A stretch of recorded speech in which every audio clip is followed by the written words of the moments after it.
ចាំទេមនុស្សម្នាក់នេះរឿងរ៉ាវច្រើនណាស់លបសាងរួមគ្នាខ្ញុំចាំថាពាក្យចុងក្រោយគឺពាក្យមលាហើយយើងក៏បែកគ្នាត្រឹមនោះ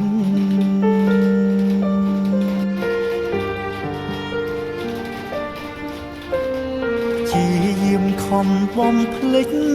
កិច្ចពីអតីតខំបំភ្លេចរឹកនឹកគិតច្រើនលើដើមគ្រប់វិនាទីពេលដកដង្ហើមក៏ចាប់ផ្ដើមនឹកគេ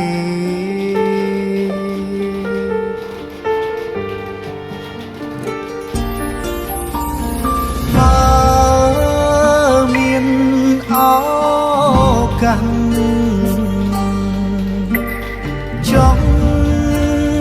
អោបកាយគេទោះក្នុងនាមជាអ្វីក៏បានដែរសុំពេលក្បែរត្រឹម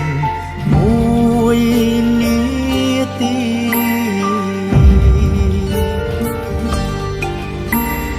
នឹកអូនខ្លាំងណាស់ដឹងតែពុំមានយប់ជ្រៅសន្សាមធ្លាក់ទឹកភ្នែកសោកានឹកពុំមានធ្លាប់ណាំធ្នមបី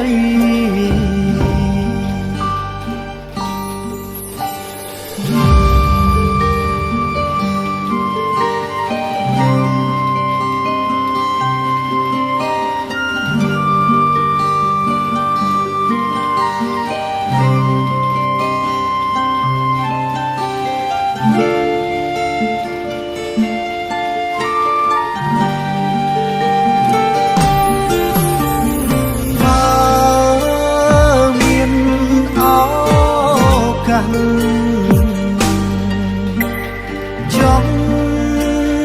អោបកាយគេទោះក្នុងនាមជាអ្វី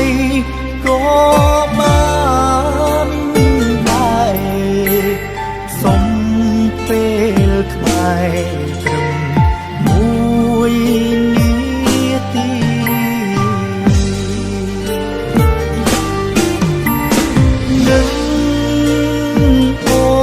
ខ្លាំងណាស់ដឹងតែពុំមានយប់ជ្រៅសន្សាមធ្លាក់